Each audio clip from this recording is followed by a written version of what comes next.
파산 절차에 대해서 해보겠습니다. 먼저 이제 회생 절차하고 파산 절차의 구분에 대해서는 이미 지난 시간에 했었고요. 그 구분을 대충 기억을 하시면서 들으시면 좀 더 구체적으로 들어가도록 하겠습니다. 이제 파산 절차는 크게 이렇게 8개의 장으로 구분되어 있습니다. 일반적으로 법률은 하나의 법률이 나오면 그 안에 장으로 구분이 들어갑니다. 1장, 2장, 3장 이렇게 구분하고요. 그 장 안에서 또 나누면 절 이렇게 구분을 합니다. 뭐 각 몇 조들은 절 안에서 뭐 몇 개의 조항이 있는지 다 때에 따라 다르고요. 그렇게 구분되는데 여기서는 이제 크게 장 구분만 해놓고 대략의 설명을 하면서 이렇게 하나씩 적어 들어가도록 하겠습니다. 자, 드린 거에 라 파산 절차 부분을 보시면 됩니다. 회생 절차 지나가고 페이지를 안 써놔서 파산 절차라고 하는 부분이 딱 나옵니다. 네. 1장, 제1장 파산 절차의 개시 등이라고 되어 있습니다. 그죠? 제1절 파산 신청입니다. 신청. 자, 법원에서 이 파산 절차와 개인회생 절차를 다 신청을 받아야만 시작합니다. 직권으로 하는 법은 없습니다. 단 직권으로 시작되는 경우가 예외적으로 있습니다. 이제 회생 절차를 신청했는데 회생 절차 진행이 안 되는 경우에 회생 절차가 인가결정, 회생계에 간 인가결정 이후에 폐지될 때 직권 파산 선고를 하는 경우가 있고요. 또는 인가결정 전에 폐지될 때 임의적으로 파산 선고를 하는 경우가 있습니다. 그 외에는 파산 신청을 해야만 시작됩니다. 예, 그래서 먼저 제 294조 파산 신청권자 누가 신청할 수 있는가? 첫 번째 책 1항 제1항입니다. 채권자 또는 채무자는 두 명이죠. 채권자도 할 수 있고 채무자도 할 수 있다는 뜻입니다. 신청할 수 있는 사람은 채권자도 되고 채무자도 됩니다. 파산 신청을 할 수 있다. 제2항 채권자가 파산 신청을 하는 데에는 그 채권의 존재 및 파산의 원인인 사실을 소명하여야 한다. 그러면 채무자는 소명 안 해도 될까요? 여기 보면 채권자는 소명해야 된다고 되어 있죠. 채무자는 당연히 해야 될 거 아닙니까? 당연히 해야 됩니다. 네. 그럼 왜 그럼 채권자에 대한 이 얘기를 적었을까요? 채권자에 의한 파산 신청의 남용을 막기 위해서입니다. 돈 받을 사실이 있는데 받아야 되는데 채권이 있는데 채무자가 돈을 안 갚아요. 파산 신청을 막 넣으면 채무자가 좀 피곤해집니다. 그래서 막 하는 거 남용하는 거라고 하죠. 흔히 그걸 막기 위해서 아예 이렇게 조항을 넣었어요. 예, 그런 의미입니다. 실제로 채권자 파산 신청이 벌어지긴 하는데 채무자가 나는 파산 사실이 없어요.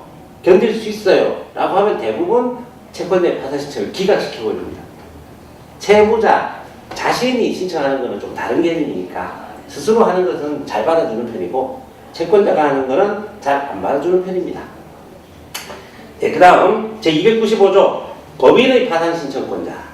자, 개인만 파산할 수 있는 게 아니라 법인도 할 수 있습니다. 그죠? 법인의 파산 신청권자. 자, 제1항 민법 그 밖에 다른 법률에 의하여 설립된 법인에 대하여는 이사가 한명회사 또는 합자회사에 대하여는 무한책임사원이 주식회사 또는 유한회사에 대하여는 이사가 파산 신청을 할 수 있다. 자, 여기서 말하는 무한책임사원, 이사 다 등기된 사람을 말합니다. 등기되어 있지 않은 사람은 법인에 대한 파산 신청을 할 수 없습니다. 받아주지 않습니다.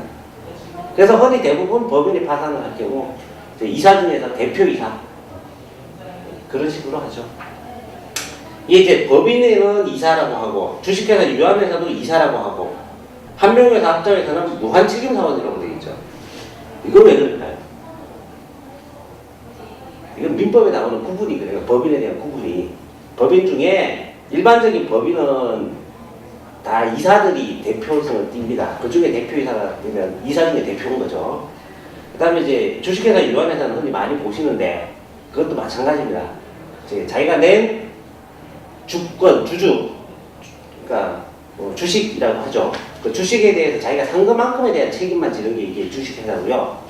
유한회사는 출자한 금액에 대해서만 책임을 집니다. 근데 이제 그게 아니라 한명회사나 합자회사는 책임 자체가 개인한테 그게 무한 책임 사원이 된다는 뜻은 회사를 대표하는 사람이 되면 혼자가 아니라 여러 명일 수 있는데 이런 사람들 사원이라고 합니다. 그 사원 중에서 이제 무한 책임 사원이 회사를 대표하는 사람들이고 그 사람들은 자기 전 재산을 책임져야 돼요. 회사가 달라요. 그 개념이 달라서 그렇습니다. 한자 회사나 한 명에서는 성격이 다르기 때문에. 그 다음 2항에 보면 청산인은 청산 중인 법인에 대하여 파산 신청을 할 수 있다.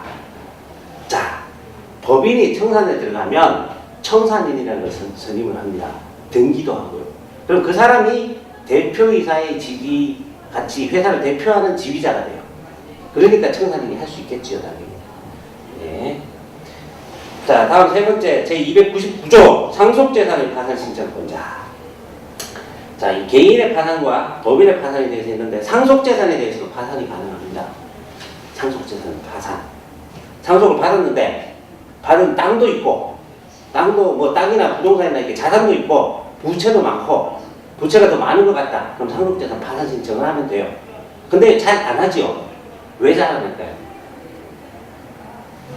민법에 더 쉬운 게 있기 때문에 상속 한정승인 이런 거 하면 쉽거든요. 그걸로 끝날 수 있는 문제이기 때문에 상속재산 파산은 잘 안 하는 편이에요. 그냥 한정승인을 받으면 받은 재산의 한도 내에서만 채무를 갚으면 되는 거기 때문에 구태야 할 필요가 없는 거죠. 그래서 실제로는 잘 안 벌어집니다. 아, 그리고 상속 포기서의 개념하고 좀 틀린가요? 상속 포기서라는 것은 법률적인 건 아니고요. 그 상속 받는 사람들 사이에서만 구속력이 있고요. 상속 포기 신청이라고 법원에 하면 그게 허가를 받으면 법적으로 자기는 상속을 아예 포기한 걸로 봐서 부채도 상속되지 않아요. 재산 상속에서 아예 벗어나게 됩니다.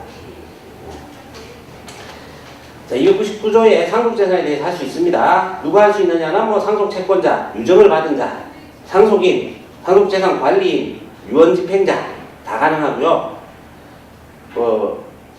이게 2항에 보면 채무를 완제할 수 없는 것을 발견한 때에는 지체 없이 파산 신청을 해야 한다. 그죠? 상속재산보다 채무가 더 많다. 그럴 경우 해야 된다는 뜻입니다. 근데 이제 성격이 다른 게 상속받는 사람이, 상속인이 한정승인을 해버리면 그걸로 이미 법률적 효과는 다 얻어요. 그냥 구태할 필요가 없는 거죠. 3항에 보면 또 파산의 원인의 사실을 소명해야 한다. 그죠?